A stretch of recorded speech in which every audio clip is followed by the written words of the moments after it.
Well, hello, it's Cindy, the host of this podcast, Basic Folk, and today I wanted to share another music podcast that I just love. If you've been listening to Basic Folk these past couple of weeks, you may have heard a promo before our episodes air for the other 22 hours. It's hosted by musician Michaela Ann and producer Aaron Schaefer-Hayes. The premise of the show is pretty simple. They talk with musicians from Grammy Award winners to platinum-selling rock bands from all genres and generations. They talk about the tools and routines that these artists have found helpful to stay creative, inspired, and sane while navigating a career built on their art. The thing I like about this podcast is that these conversations are between musicians. They're very real.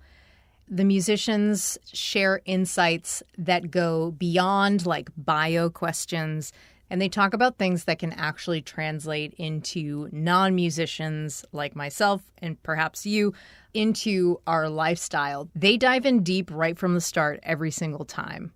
I came across this podcast when they interviewed Layla McCalla and was blown away by that conversation.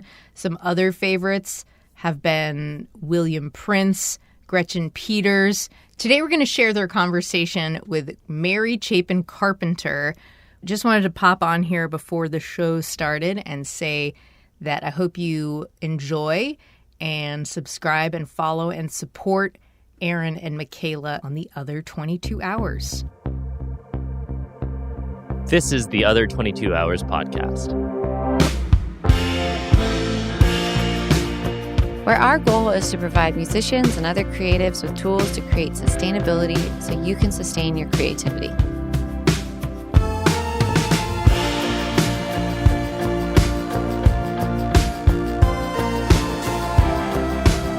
Hey, and welcome to the final episode of the Other 22 Hours podcast for 2023. I'm your host, Aaron Schaefer-Hayes. And I'm your host, Michaela Ann, and I cannot believe that we're coming to the end of our first year and we have done 46 episodes. Wow. Some of you have listened to all 46 episodes, and that is impressive. Thank you so much. If this is your first time, thank you as well for checking us out. Yeah, if you've listened to the last few episodes, you might have heard that we're going to take a little break. We're going to take some of our own medicine and we're going to focus on some other creative projects, and we will be back with new episodes every week starting March 1st of 2024. So in the meantime, if you have a favorite episode, it might be this one, maybe it's one from earlier in the year, and you have a friend that doesn't know what this show is all about, maybe you could share it with them. Post it on social media, talk about it in the van, whatever you can do.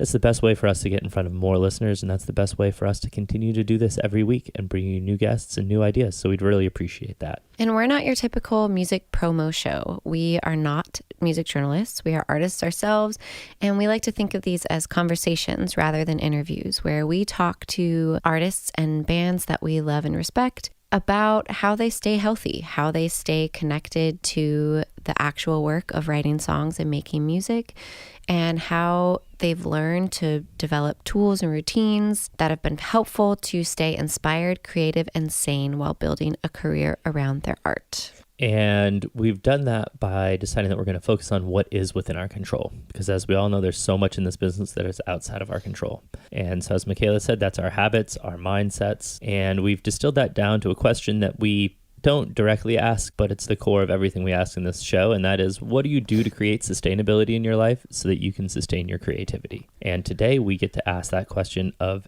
18-time Grammy nominee, 5-time Grammy winner, quadruple platinum singer-songwriter, artist, amazing person, Mary Chapin Carpenter. It's wild to think this time last year we were dreaming up this podcast. I would never have guessed that we'd be ending it with a conversation with Mary Chapin Carpenter, and that she is so wildly successful on the outside, but through this conversation we really learned so much of that is because of how she lives her life on the inside. What a beautiful testament of just all those outside accolades. They're not the answer. So much is about sustaining and nurturing and feeding that relationship that she has with the actual work of writing songs. One thread that I heard through this entire conversation was that she's really grounded in the process of writing songs, the process of experiencing her career as she goes. About an hour after we finished recording the episode, we got an email from Mary Chapin herself with a little postscript and follow-up thoughts on our conversation here. So at the end of the episode, when we say goodbye, stay tuned because we will be back and we'll be reading an email from Mary Chapin Carpenter in her own words. And so for the final time in 2023, without further ado, here is our conversation with Mary Chapin Carpenter. It's so nice to meet you both. You too. Nice to meet you. Thank you for carving out some time to sit down with us. Oh, happy to do it. Happy to be here. We're so excited. I feel like I have to center myself a little bit before we start. But we've been having these conversations for now, hasn't even been a year. And the feedback we just constantly get is how needed this feels in the music community. And the industry is so, it's always been changing, but it feels especially fraught. So to have someone of your experience and length of time and caliber, and also with such a very strong, poignant, just what I interpret as a mission and kind of ethos and belief system that you exude, I'm just really excited. So thank you. I have a little experience in podcasting. A couple of years ago during the pandemic, I did 3 episodes to ostensibly present a new record, but also just be in conversation. It's a lot of work. It's so much work and preparation. And I really bow down to you both because, I mean, you're doing it once a week and you've been doing it, as you said, for nearly a year. And the amount of work that I know you're doing to pull this off is extraordinary. So as part of the music community, I commend you, truly. Thank you. You're providing something that it doesn't matter where you are in the cycle of music, career / life, whatever. I think what you're presenting to people is really helpful and wonderful. So I'm just really happy to be here. Thank you for asking me to join you. Thank you. Yeah, we went out last night for a Christmas holiday party show, and we don't go out that much anymore. And every time we go out, people tell us about how important the podcast feels, and it feels so different to hear that versus hearing how much someone loves your record or something, because it feels like it's not about us. And also, like, this is a crazy amount of work, but it's also selfishly driven because we get to have incredible conversations like with people like you. And it's felt life-changing this year. It's been so inspiring. I believe it. Kudos to both of you. Thank you. Thank you. Really. So where are you today? Are you at home? I'm at home. I live on a beautiful piece of land in Northern Virginia, and I'm about 2 hours west of DC. I call it the farm. It was a working farm before I moved here. It's just a beautiful place of peace and serenity and creativity, I'd like to think. I always think of the beautiful, is it Carl Sandburg talked about when he moved to his final home in North Carolina, and it was a farm, and he spoke about the creative hush that he experienced there. And I always thought that was a beautiful way to describe what I feel when I'm here. Yeah. Do you feel like solitude is essential for your creativity? That's a really good question. I think it's a big part of it. Absolutely. I don't know if it's solitude so much as just a sense of peace. There can be people here, but generally it's just me and my dog and my cat and the occasional visitor. And even before I lived here, though, I always needed a space, a room of her own, that was just my place to sit and play and write and scribble and blather on about things. Yeah, we have lived together for a long time and realized that early on. We started dating in New York City and lived in a series apartment. of tiny one-bedroom apartments. Yes. And then when we moved to Nashville, it became clear early on that when we had our own spaces to go and shut the door, it was monumental. And now we're sitting in our studio, which is completely separate from our house. We're about 40 feet behind our house. So it's a place you can go and shut the door and do what you need. Absolutely. I think back to when I was married years ago, and I always found it to be a really hard thing to do. I didn't really have a dedicated space. So I would just either tell my former spouse to leave. Yeah. Or just try to figure out when am I going to get some space, some time by myself. So I think that's probably a big thing for many people, and a hard thing when you don't necessarily have the wherewithal to carve out that physical space. In my experience, I'll come into the house and Michaela will be singing a song that she's working on. She's not immediately in the room that I walk into, but she's down the hall, and I can hear her as soon as she knows that I'm in the house. I stop. She stops. Yep. I don't like it. Yeah. I understand. I totally understand. And we've been together 16 years and worked together, but I'm like, I do not want anybody to hear me in process. Just knowing that you feel that way, it's going to make you feel self-conscious, and then it's going to affect what comes out. I think there's something to be said for just being completely uninhibited. And when you know that someone is within earshot, that inhibition is compromised somehow. Yeah. How much is, because I follow you on Instagram, so I see how naturally beautiful your home is, and how much does the outside part of your home and nature play a role in your creativity? I think we all know that being in nature, there's studies and there's long essays about this and have been for years and years, but the sense of what beauty and being in nature, what it brings you, what it can affect. I talk about this a lot when I'm playing for people and just talking about process and that sort of thing. And I like to do what I call song walking, which is the idea that I like to sit at my kitchen table right behind me and write when I feel tired or I hit a place in what I'm working on where I'm just stuck. I just know that the right thing to do is just to push back from the table and grab the dog and just go out and start walking. And I like to just riff out loud whatever it is I'm working on. And more often than not, by the time I start heading for home, I've figured out where I'm going to go lyrically with what I'm working on, and it clears your head, but at the same time, it helps you just start, when you're riffing out loud, you're writing too. And I can't tell you how many songs I've finished doing that. That's incredible. There's something to it, walking, thinking, riffing, whatever. How often are you writing? Do you have a daily practice, or is it just whenever you feel like it? It's a little of both. I do feel that, like many people have said, songwriting is almost like exercising a muscle. I speak only for myself, but if I go too long without just sitting down, facing the page, it's a lot harder to get back to it. Well, one thing I will say, a long time ago, I realized that I didn't want to force myself to feel like I had to write on the road. And let's face it, talk about needing solitude or whatever, whether you're driving yourself in a car or whatever it is, it can be really hard to be in that headspace where you can create. So I just stopped forcing myself to feel like I had to be able to write anywhere, anytime, that sort of thing. I just wait until I'm home. But having said that, there's lots of times when you're gone for months, basically. And I just let myself not feel pressure. When I get home, I'm back at it at least a little part of every day. It also makes me happy. It's like I'm connecting with something that's a huge part of me. And songwriting for me has never just been about getting a result. It's about how songwriting or the creative process helps me in my life, helps me feel like I'm untangling some things, or I'm listening better to myself, or I'm figuring something out. Not to mention how songwriting can help you just express sorrow, grief, loss, pain, happiness, all those things. It's like a form of self-therapy. Oh, 100%. Yeah. I always feel like there's multiple layers when you're a professional as well, of any pressure you feel of like to keep going, because that's how you keep your career going.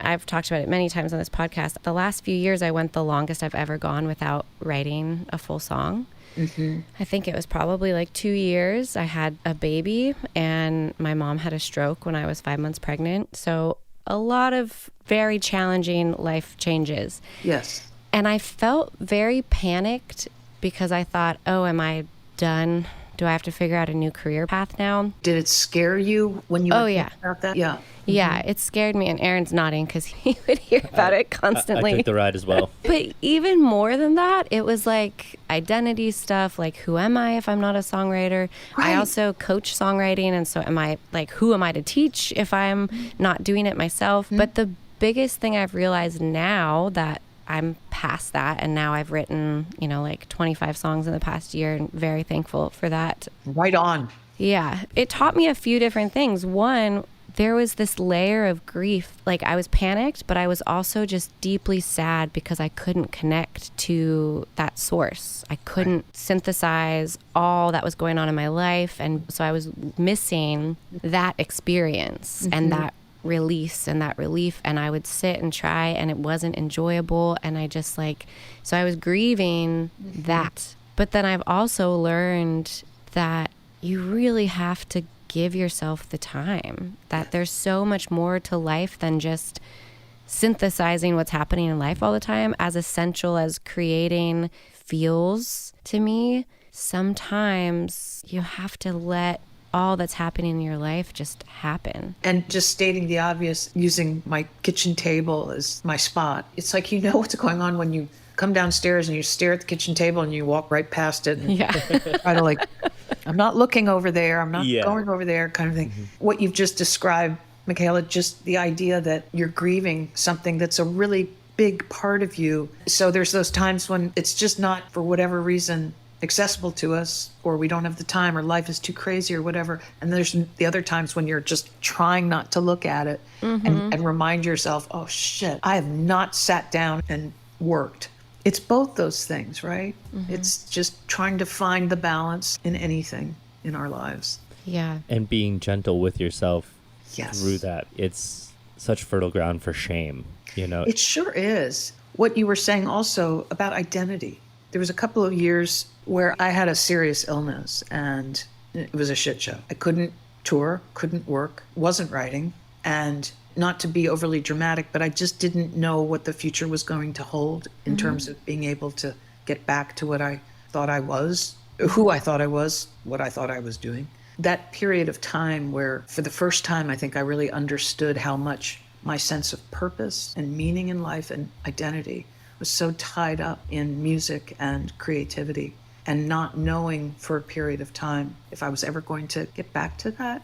Boy, I was so depressed, and it was such a hard time. And happily, obviously, I got back to it. But again, I'll never forget that period of time where I just felt so adrift. You know, we talk about not making our jobs our identity, not making our work the center of our lives. It has to be broader and wider, and there has to be more to it than that. But let's face it, when we've been doing this as long as we've been doing it, and it is sort of our primary way of acknowledging ourselves as we walk through this world, it can really shake you up when it's taken away from you or it's hard to see it. Mm-hmm. Anyway, I just relate to what you were saying.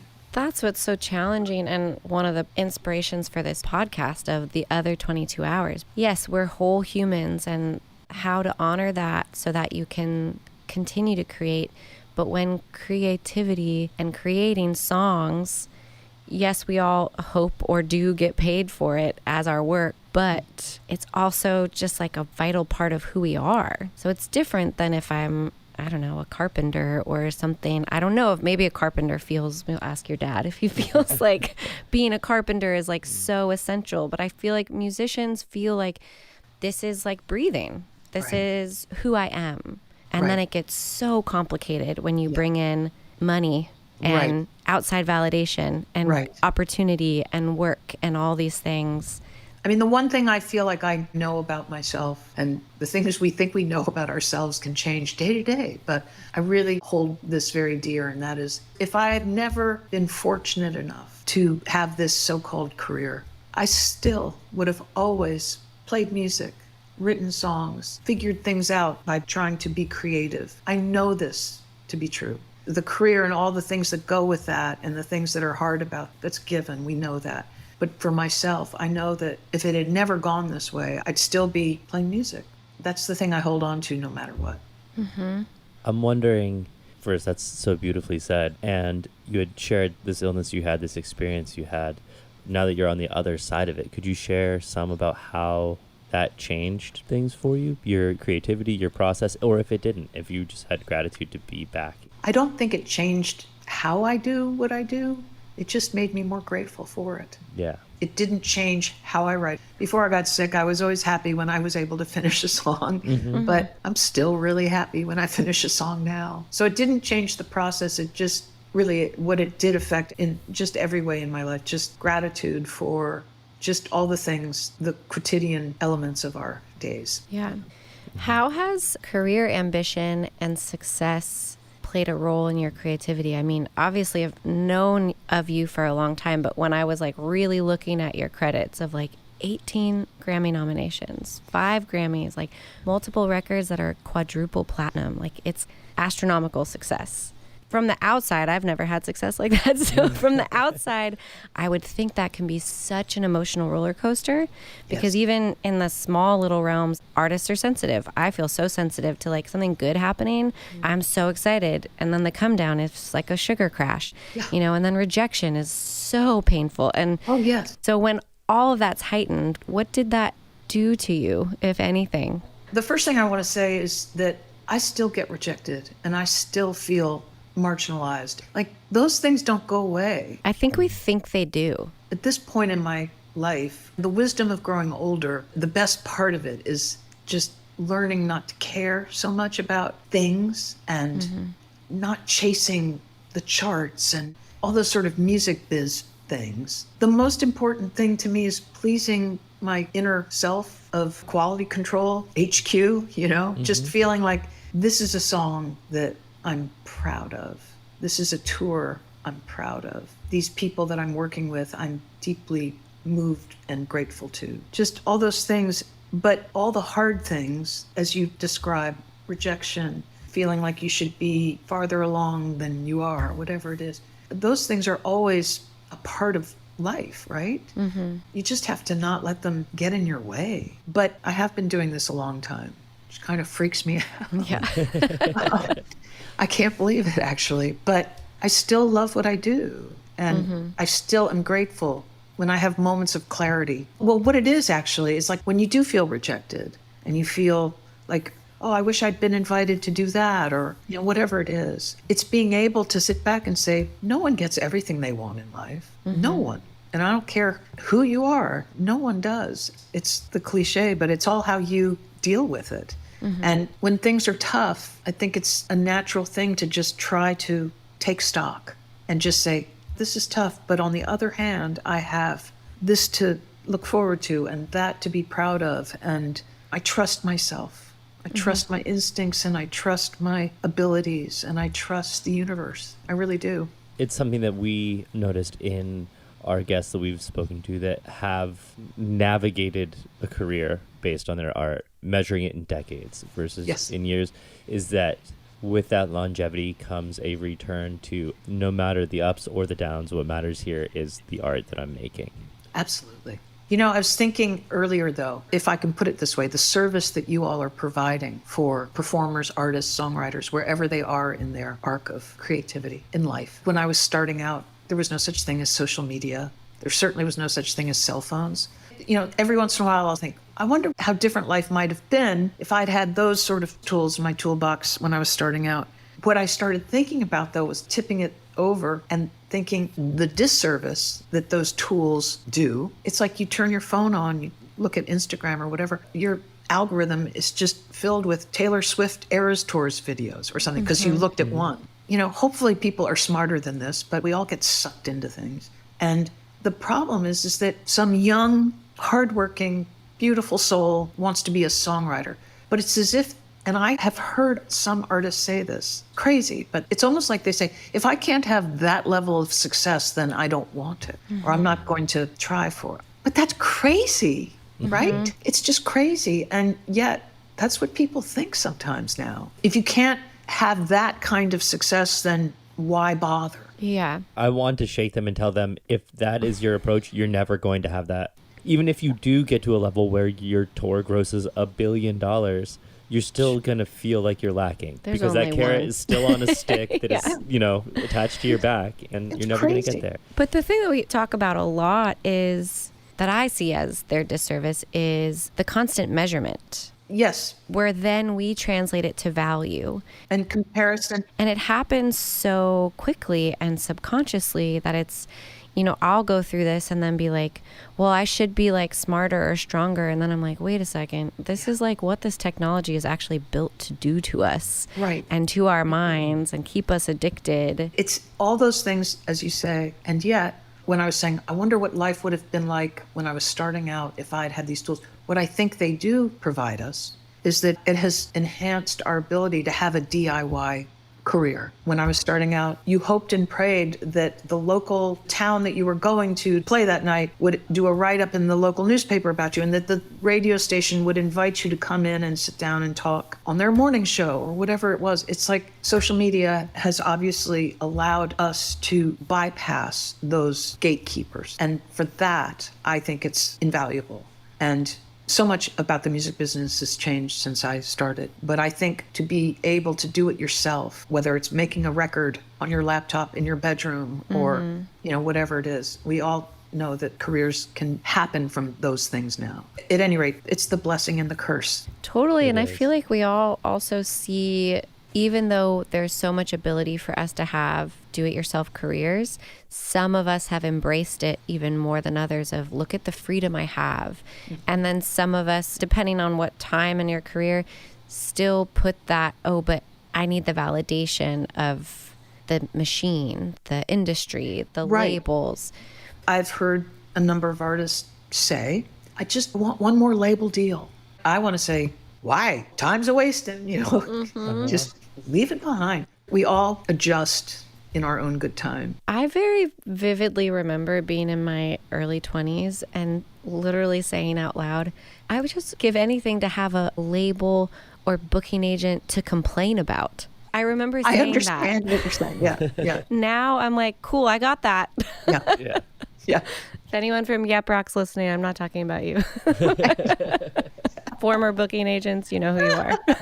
I will say, and I've been doing this a very long time, and I'm so grateful that I'm still doing it. That's the other thing. I can tell you that every day I wake up and I go, holy cow, I get to do this still. But what I was going to say is that I say this to give hope to people. It's only been in the last few years that the team that we put together to help us do what we do, like you say, wish I had a booking agent that I could just bitch about. Yeah.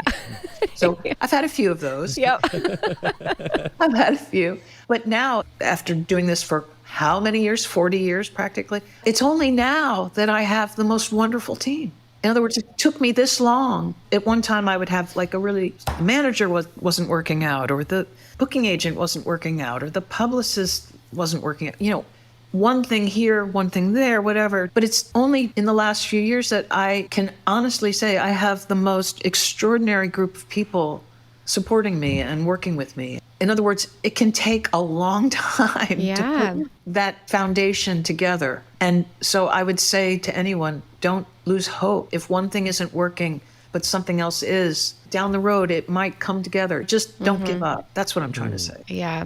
I was texting with, do you know Steve Poltz? I don't. I think he actually is on the same management company as you. You should learn about Steve Poltz. He's incredible. His main songwriting credit is that he wrote You Were Meant for Me with Jewel, and he used to and most of that record with her. Oh, got it. But he's had a long, great solo career. Anyways, we were texting the other day about business stuff and agents and management and all that stuff. And he said a very similar thing to you. If I finally have all people that are awesome at the tender age of 63, finally. Yeah.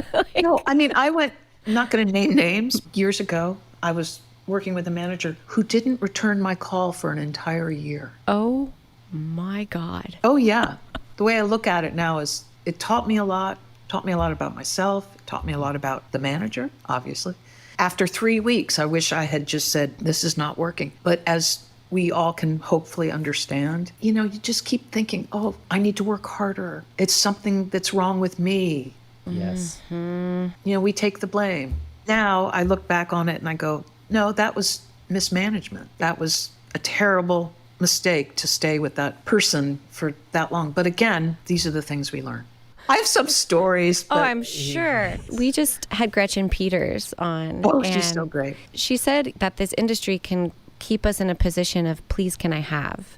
Please, can I have an agent? Please, can I have and I've been learning that so much in the last several years of how many concessions you make for people to mistreat you because you want them to give you something that you want. So you think, oh, it's my fault. Absolutely. I went through this the last year with a bad experience with a very powerful booking agent. And the whole time I kept thinking, or I've gone a whole year, we're kind of recovering from it.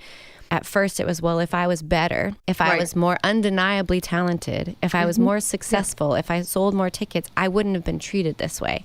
Right. No. Oh, God. Because then I talk about it now and I hear so many stories of people who, in my opinion, are undeniably talented and have tons of record sales. And the reality is that people who mistreat people, they do that regardless of what the person on the receiving end has. And this industry, like many industries, it makes concessions where we think it's okay to not be kind, all in the name of business or different power dynamics. I think about this all the time of like, it's not personal, it's business. I'm like, who decided that within these parameters, it meant that you should be allowed to be a shitty human? Like, why is that okay in the name of business? Yeah, exactly. You know, you can't help but compare it to like the example I gave you. It's like artist and manager, but it's a relationship like anything else. But if I'd been in a relationship, I think about but you know what I'm trying to say. And they hadn't called me back. I guess we're going to break up after a few weeks. But again, you just keep thinking, it's my fault. I can fix this. I can do better. It was around a time, again, I justifying all these things. You just think, oh, it's just sort of a blip on the screen and it'll work itself out. And then it doesn't. And then you just keep thinking, I'm so afraid I'm going to get kicked to the curb. And then what will happen to me, whatever. And then you reach a point where you just say, I can't do this anymore. I don't care what the consequences are. I need to reclaim my self-respect. Can I ask what kind of like time in your career was this? Was this early? Was this like midst of heights? Was this later? Like, God, I don't know how to describe it to you. It was like in the early 2000s. Ugh. Yeah. I just hadn't thought about that in a long time, but I think about it now and I just, it's like part of me wants to hang my head in shame for letting it go on so long. Right. And then the other part of me just wants to tell you about it as an example of, boy, there's a lot of shitty people out there. Thank you for sharing that, because I can hear that of like trying to make sense of also like, why did I let this happen? Yeah. But to me, it's also a testament, which I think is an important thing to talk about, is that no matter where you're at in your career, and again, these are using levels with outside metrics of how you're perceived or selling or whatever. Yes. You're always like right at the edge, before or after, like continually feeling like you're not in a position of power as the artist. Yes. You forget that they work for you. Exactly. No matter how many Grammys you've won, if then you're on the backside of, I won those Grammys, but am I going to win more Grammys? Like, it just is such a testament of like, where and how do you feel in the position of power and empowered to know that you're the one that's running the ship? That there's countless stories like this that, again, it goes back to the please can I have. No matter what you've gained or built as a public professional artist, there's still always that position. Exactly. I just think it's my personality. It's just the way I am. But when something hasn't gone right, it's hard for me to tell the person in charge in that realm, this isn't going right for me, because I don't want to criticize that person. And it's all about grace notes and figuring out a way to say when you're unhappy about something in a way that hopefully they will understand that you're not criticizing them per se, but you're just trying to figure out a better way to do things. But it's just the way I am. I just don't know how to do that very easily. And so I'm always afraid of making a mess. It's just hard. And even though, again, if it was me listening to one of my artist friends telling me what I had just shared with you all, I would just be like stomping around saying, you cannot let that person treat you like that. That's bullshit. Again, I was not aware of your podcast until this algorithm pushed it to me, and it was Aaron, Ray, and Caroline, and Kelsey, and you, Michaela, right? Your group text. And that resonated so deeply with me. Just the idea that you have these people who are in your life who completely understand the life you lead because they lead the same kind of life, and that you can bounce things off of each other. I wish I'd had that at that time. I think that would have made a huge difference when the manager wasn't calling me back for a year. I think if I'd had a group text like that, somebody or everyone would have stood up and given me the support and the courage to deal with it a lot sooner than I did.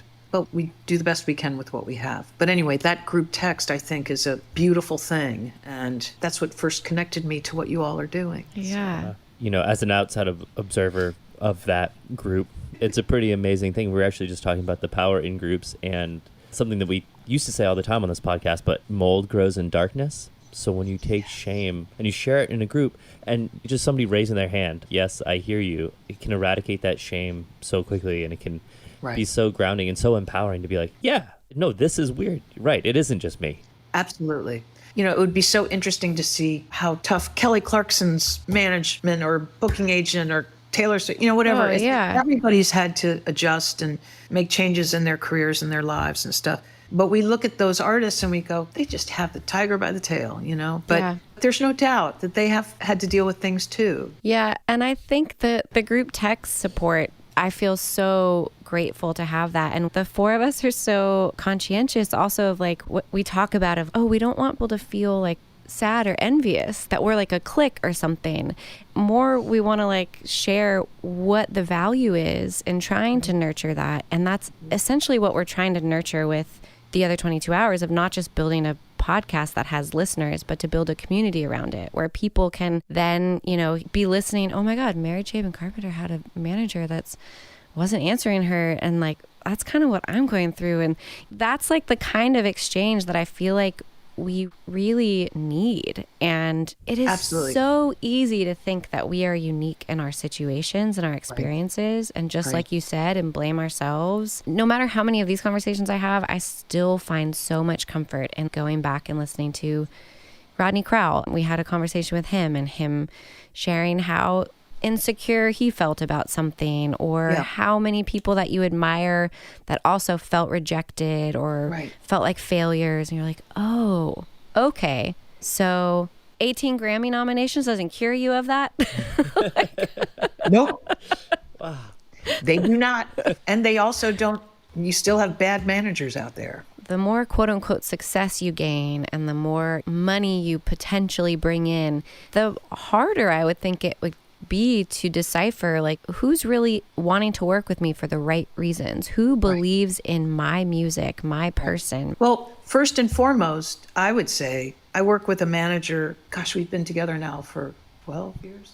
I can't remember exactly, but the one thing about him is that from the minute I met him until yesterday, the most important thing to him is caring about the person. Mm-hmm. It's not about how much money are you going to earn my company or me. It's never been about that. And coming from some of the situations I came from, it was just good people like this exist. Oh my God. Yeah. He's part of the team. And every single one of those people on that team, I know, care about me as a person first and foremost. It's not about bookings and appearances and records. And working you to death. Boy, if I had any advice for anybody, and I don't have much, but it would be make sure you're working with people who care about you as a person, because as we all know, and what many of your podcasts are about, is how grueling and hard and exhausting mentally and physically this business is. And so you really do need people who, when you're so tired you can't think straight and you're so worn down and you're like, I can't do this anymore. Like my manager, he has seen me have those meltdowns, and he's just all about, all right, we're going to fix this so that you can get some rest, and he just cares about people. Mm-hmm. And it's clear to me with everyone that he works with that he's that way. Again, I'm just so lucky and fortunate. Yeah, that's incredible, because I feel like we often see people who have like their breakthrough year and then they're worked nonstop because it's like, well, we got to milk this while the irons are hot. You see some caricature of like somebody with a cigar going, come on, so we're going to get you. Yeah. Yeah. We're going to get you to Radio City. You got to keep going really fast. You can't stop. And it's like, that's crap. Yeah, managers who can understand, and agents and all of the people, that you're a whole human that wants to do this for a lifetime. But also, as the artist, it's your responsibility too. I've known a lot of artists who literally are kind of like, all right, hand me the plane ticket and the itinerary. I'm ready to go. They're just not interested in being a part of the planning process, whatever it is. And then halfway through, they're like, oh my God, I can't do this anymore. Yeah. And I should have figured out earlier that this is too hard or whatever. I've always been one of those people, I believe that you just have to be involved. May drive people on your team crazy a little bit, but I have a voice too, and I need to be involved in saying yes or no to things. And to abdicate that part of it, I think, is where you get into trouble. Yeah, and I think also building relationships, like you said, with each person on your team, where sometimes like you can have a manager and then they talk to everybody else. And I've over the years really determined and have made it a point for any new relationship to start that I need to have a relationship with each person, not just my manager have relationships with them. That's been a big thing of I don't need to be on every single call, but I need to know you, and you, even more importantly, honestly, need to know me, because you need to know what type of artist I am and not just plopping me in the machine. Just on that, I want to give my manager a shout out, because I think, I've complained about a lot of different bad experiences I've had, but I'll never forget when I was so afraid to tell anybody that I was pregnant. Oh, that hurts my heart to hear that. Yeah. And when I told him, I'll never forget, because he did not miss a beat. He said, "Oh my God, congratulations. I'm so happy for you guys." And I said, "Oh, phew, I was really nervous." And he said, "Oh man, any time is the right time for you to have a child, as long as you and Aaron think it's the right time for you guys." And he was like, "And we will have you working as much or as little as you want and need, whatever your family needs." And I'm like, that should be what everyone says. Right. And that was such a gift. And not to make this all tidy and everything, but I'm going to try. The other 22 hours. It's like, to me, what he's saying is the other 22 hours in your life have got to be constructed as how you want them to be constructed. I mean, that's the other thing, is that we're talking about sort of the machinations of the careers, but what your podcast is about is like, how do we live our lives other than that time on stage? And that team that's so important, like you say, they have to know you, and they have to know what makes you tick and what fills your tank and what makes you happy, the life that you need in order to have your creative time and your art speak for you. And my team, I feel, I believe, I know, they know what I need, which is time out here at the farm, and just cuddling in the fetal position with my dog, and reading more books, and doing fun podcasts with you guys. They know. They know what I need to feel good. And his way of saying, congratulations that you're pregnant, it's like, that's a life step that has nothing to do with the 2 hours on stage. And how you live your life is the entire reason you make the art you make. So having people who understand that that is sacred, you getting your time at home, that is as valuable as you going and playing however many shows a year. Like, you would need both. I remember one year I was on the road, and I'm not exaggerating. It was like a year and a half of full on bonkers touring. And by the end of that, I couldn't speak in complete sentences. I was just nuts. I was just so tired. And oh, well, keep going. I didn't have the team that I have now, obviously. But no one took me aside and said, I think you need to take some time off. It's just because we're scared to take time off, and we're scared to stop, and we're scared to, this, that, and the other thing. And it's just ridiculous. What happened from there? Did you just keep going? Probably, yeah. I'm a bit of a fatalist. I mean, I'm here now, so obviously it wasn't a complete disaster. But yeah, I mean, there's just many times I think I wish I had that group text saying, how are you? Really, how are you? People looking out for you. But I didn't. I think, like you said, with the group text, for example, having a community that understands what this life is like as artists, where even the most well-intentioned, empathetic people outside of this business, it's hard to comprehend, especially when it looks so fun and glamorous. I've said this for years, but it's still true. And that is, I think, my family, for example. I have 3 sisters, nieces and nephews. I say this with love and deep affection. I don't think anyone in my family truly understands what my life is like. Yeah. And it's through no fault of their own. Of course. They have not ridden a bus. They have not tried to sleep on a bus or in a van or on someone's floor, whatever it is, all the cliches. But it's not their fault. It's just a fact. Until you are literally in our shoes, you will never completely understand it. And you'll never understand why you're arriving home and you're like going, whatever. You know Rose Cousins? Yeah. Okay, love Rose. She expressed this one day, and I've used it ever since and passed it on to other people. The idea of when you're leaving for tour and you're packing your suitcase and you're like, oh God, or you're coming back from tour, the re-entry. But either way, whether you're leaving or coming back, you're crossing the rickety bridge. And that's how she put it. And it's perilous. It really is. And you're just a mess, either coming or going. But anyway, I just don't think that my family, who probably know me better than anyone, they'll never understand. Again, it's not their fault. I don't hold it against them. But. Totally. We would joke, we both are very lucky that we have 2 sets of very supportive parents. My mom, before she had her stroke, would go on tour with me, so she would get a taste of what that was like. Golly. But if she hadn't, she wouldn't know, even as much as I shared. But Aaron's dad came to build a deck on our house and was living with us for several weeks. This was like 2019 or something. And we were like laughing at how much he was like, whoa. Oh, we took him to Mountain Stage also. We played Mountain Stage. We took him in the van with the band. Drove up, drove back. Yeah. And I think I left to go on like a radio tour in the middle of it. And he was just like, you guys work really hard. Yeah. Yep. Funny story from my dad is he was a carpenter and a contractor for my whole life, and when he retired, or when he got close to retiring, he bought a lathe and he got really into like making wood bowls, and he makes beautiful wood bowls but refuses to sell them. Hundreds in their house. If anybody that knows my dad, if you go to their house and look around, you start to realize that there's a lot of decorative bowls in various places. Literally in the last few months has started branching out and going to more fairs. And by going, I mean, he sets them up and then my mom will go and sell them for him because he really doesn't want to deal with people. But it was a few years ago and he signed up for a craft fair and he went himself and he's like, not doing it again. He's like, I got up at like 6 a.m. and I packed everything in my truck and it took forever. And then I drove for like 4 hours and I set everything up and I sat there. And then at the end of the day, I packed everything up, put it back in my truck, and I drove home, and I made like $300. And I'm like, welcome to our life. Yes, exactly. Right? I was like, now do this every day for 2 months. Exactly.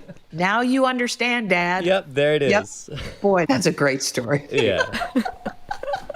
Thank you again for carving time to be here with us. I could talk to you guys for hours. Thank you so much. I know. Likewise. I hope our paths cross someday because I have so many stories, especially being a woman in the country music world, adjacent, all that stuff. I have so many more things I want to ask you. So hopefully Oh my someday. gosh. The next time I come to Nashville, I'll give you a heads up and we can go out for coffee or something. Yes, please. I would love that. I know the whole group text would probably love to be invited to that as well. Just say the word. Say the word. And thank you again for doing what you're doing for so many. I think it's just brilliant what you're doing. And I know it's helping a lot of people. Thank you. I'm inspired. Thank you so much. Thank you so much. Happy holidays, you guys. It was so great And I to look talk forward to to our coffee date. Me Yes. too. Okay. Thank you. All right, take care. Bye. Bye-bye. So as Aaron mentioned in the intro, about an hour after we had this conversation with Mary Chapin, she sent over an email still thinking over things and wanted to add a postscript for, in her words, the things that make a concrete difference in my life in the other 22 hours. So this is the list in her words. Listen to a ton of choral and classical music. It transports me to so many different places. Walk in nature every day and take your binoculars. Today I saw a bald eagle. Read, read, read. Books, novels, poetry, essays, history. Do things that help others. There is no faster way to get out of one's own head. Have a dance party. Cook good food. Light candles. Watch old movies and talk to a friend every day. And a final thought, as much as I was laughing during our chat about having been doing this for so many years, it's those years that I have spent honing my craft that allow me to believe that I've never been more in possession of the tools of songwriting and performing than I am now. It is a worthy contradiction to the ageism that is so prevalent in our business. I embrace all the years I've got under my belt because they have brought me to this place where I'm a much better writer than I could have been 40 years ago. Let's celebrate the reality that it takes years to become better at what we do, and there is no time limit on it or clock running out. This is a soul journey. I don't think we could have written a better wrap up to the first season of the Other 22 Hours podcast than that right there. Words from Mary Chapin Carpenter. Yeah. Thank you again to Mary Chapin for being our guest. Thank you to all of you for spending so many hours with us this year. We wish you all the best, and we'll see you all in March. Happy New Year. Thank you for listening to this week's episode of the Other 22 Hours podcast. You can find more info on this episode, including links to things that we talked about, by going to theother22hours.com and clicking on episodes. Reviews go a long way in getting our show in front of more listeners. So if you enjoyed today's episode, please take a moment to go leave a quick review wherever you listen to podcasts. And we'll see you back here next week for another episode.